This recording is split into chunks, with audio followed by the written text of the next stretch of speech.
Isang mapagpalang araw sa inyong lahat. Ako nga pala ang inyong guro sa araw na ito. Ako si Ginoong Miguel Garcia at ang ating tatalakayin sa araw na ito ay patungkol sa karunungang bayan. Bago pa tayo dadako sa ating talakayan, ay ipapakita ko muna ang ating layunin sa ating talakayan ngayong araw. Una-una, natutukoy ang kahulugan at katangian ng bugtong sa wikain, sa lawikain at kasabihan na ipapakita ang pagpapahalaga sa karunungang bayan bilang bahagi ng ating kultura. At panguli, nakabubuo ng sariling halimbawa ng bugtong sa wikain, sa lawikain at kasabihan. Bago pa tayo dadako sa ating talakayan, ay magbibigay ako ng gawain para sa inyo. At narito ang panuto. Basahing mabuti ang bawat halimbawa. Sagutin kung ano ang tamang sagot at kung alam niyo ang sagot, ay pwede kayong tumaas a- ang kamay. Unang-una ay ang bugtong, hindi tao, hindi hayop, kung lumakad ay pasuray-suray. Uulitin ko, hindi tao, hindi hayop, kung lumakad ay pasuray-suray. Ano nga ba ang tamang sagot dito? Siyang tunay. Ang sagot dito ay trumpo. Pangalawa naman ay baston ni kapitan, hindi mahawakan. Uulitin ko, baston ni kapitan, hindi mahawakan. Ano nga ba ang tamang sagot dito sa bugtong ito? Tumpak. Ang sagot dito ay ahas. Pangalawa namang uri ng karunong bayan ay sawikain. Bukang liwayway. Ano nga ba ang meaning ng bukang liwayway? Maaari, siyang tunay. Ang sagot dito ay madaling araw. Pangalawa naman ay nagbibilang ng poste. Ano nga, ano nga ba ang maaring sagot dito? Siyang tunay. Ang sagot dito ay walang trabaho o walang ginagawa. Ang pangatlong uri naman ay salawikain. Kung may tiyaga, may nilaga. Yan ang ating palaging naririnig sa ating bahay o sa labas man ng ating bahay. Maaari, tumpak. Ang sagot dyan ay ang pagsisikap ay magandang bunga. At pangalawang halimbawa ng ating salawikain ay ang hindi marunong lumingon sa pinanggalingan ay hindi makararating sa paroroonan. Ano nga bang maaaring sagot dito sa ating salawikain? Tama. Ang sagot dito ay mahalaga ang pagtanaw ng utang na loob at pagpapahalaga sa pinagmulan. Dadako na naman tayo sa huling uri ng karunungang bayan, ang kasabihan. Daig na ang maagap, ang, ang masipag. Ulitin ko, daig ng maagap ang masipag. Ano nga ba ang maaaring sagot dito sa kasabihan? Tumpak. Ang sagot dito ay mas malaga ang pagiging maagap kaysa sa pagiging masipag lamang. At dadako na naman tayo sa ating talakayan. Ano ang karunungang bayan? O ang karunungang bayan ay mga sinaunang payag o panitikan na nagmula sa ating mga ninuno. Ipinapasa ito sa pamamagitan ng bibig o pasalita mula sa isang henerasyon patungo sa susunod. Naglalaman ito ng mga aral, paniniwala, karanasan at pagpapahalaga ng mga Pilipino. At ang karunungang bayan ay nagsimula pa noong unang panahon o bago pa dumating ang mga Kastila sa Pilipinas noong 1521. Bahagi ito ng panitikang pasalita ng ating mga ninuno dahil wala pang sistemang pagsusulat noon para sa lahat. Ipinapasa lamang ito sa pamamagitan ng bibig o pagkukwento mula sa matatanda patungo sa kabataan. Meron itong apat na pangunahing uri ng karunungang bayan. Una ay bugtong, pangalawa sawikain, pangatlo salawikain, panghuli ay ang kasabihan. Narito ang unang uri ng karunungang bayan. Ito ay bugtong. Ang bugtong ay isang uri ng karunungang bayan na gumagamit ng talinghaga o palaisipan upang ilarawan ang isang bagay, hayop, o pangyayari. Karaniwan itong ginagamit bilang libangan at pampatalas ng isip ng mga Pilipino noong unang panahon. At ang halimbawa naman nito ay butot balat lumilipad. At ang sagot naman sa bugtong na ito ay ang saranggola.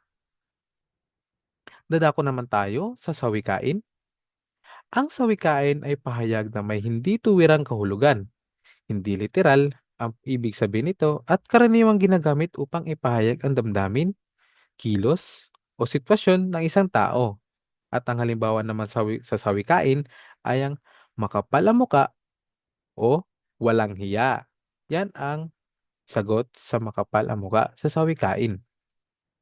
Pangatlo, ang pangatlo na uri ay ang salawikain. Ano nga ba ang salawikain? Ang salawikain ay mga kasabihang may malalim na kahulugan at naglalaman ng aral sa buhay. Ito ay nagsisilbing gabay sa wastong asal at pag-uugali. At narito ang halimbawa ng salawikain. Kung ano ang itinanim, siya rin ang aanihin. Yan ang halimbawa ng salawikain. At dadako na naman tayo sa panghuli na uri ng karunungang bayan. Panghuli ay kasabihan. Ang kasabihan ay isang uri ng karunungang bayan na naglalaman ng aral o paalala tungkol sa buhay. Ito ay maikli, madaling tandaan, at karaniwang ginagamit upang magbigay ng payo o gabay sa tamang asal at pagpapahalaga. At ang halimbawa naman ito ay ang hindi marunong lumingon sa pinanggalingan ay hindi makakarating sa paroroonan. At ang ibig sabihin naman nito ay dapat pahalagahan ang pinagmulan at nakaraan. At dadako na naman tayo sa ating karunungang bayan. Ang karunungan ng bayan ay tumutukoy sa mga panitikan. Tandaan na, ang karunungang bayan ay tumutukoy sa mga panitikan at kaalamang nagmula sa karanasan ng mga Pilipino at naipapasa mula sa isang henerasyon patungo sa susunod na pamamagitan ng salita at tradisyon. Ipinapakita nito ang kultura, paniniwala, at pagpapahalaga ng mga Pilipino sa buhay. Tandaan, ang bugtong ay ito ay isang palisipan na gumagamit ng talinghaga at paglalarawan upang hulaan ang tinutukoy na bagay. Layunin nitong linangin ang talas ng isip at malikhaing pag-iisip. At ang salawikain naman ay mga pahayag na may dituwirang kahulugan at hindi sapat na unawain ng literal. Karaniwang ginagamit ito sa araw-araw na usapan upang maging mas makulay at masining ang pagpapahayag. At tandaan, ang salawikain, mga kasabihang naglalaman ng aral at gabay sa tamang asal. Nagbibigay ito ng payo tungkol sa buhay, pakitungo sa kapwa, at paggawa ng mabuti. At panguli, ang kasabihan ay mga payak na pahayag na nagpapakita ng karaniwang obserbasyon o katotohanan sa buhay. Madalas itong ginagamit sa pang-araw-araw na pakikipag-usap.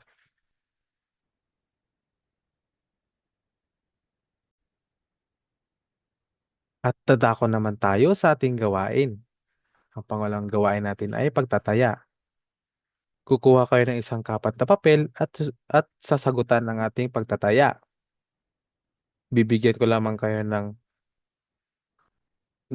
limang minuto o 10 minuto upang masagutan ang mga gawain.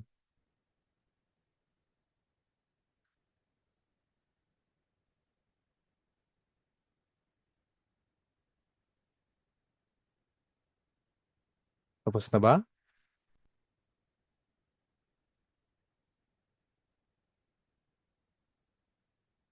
Susunod na PowerPoint. tatlong bilang at apat na bilang.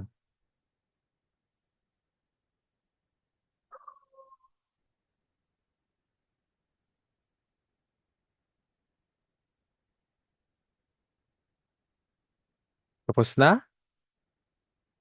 Kung kayo ay tapos na, ay dadako na tayo sa panglimang bilang.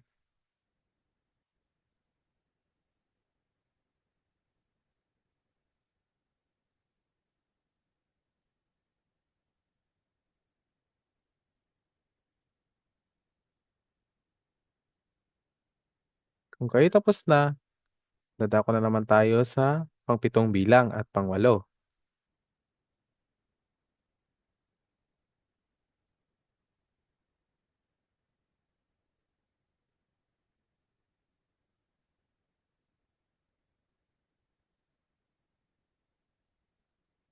Tapos na ba? Kung kayo tapos na, ay dadako na tayo sa pangsyam at panghuling bilang.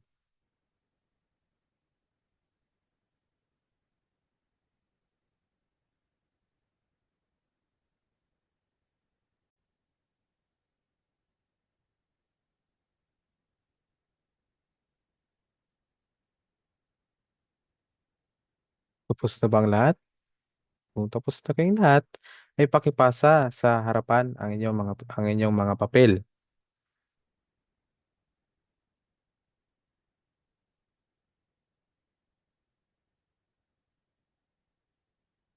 At yun lamang po ang ating tatalakayin sa araw na ito. Maraming salamat.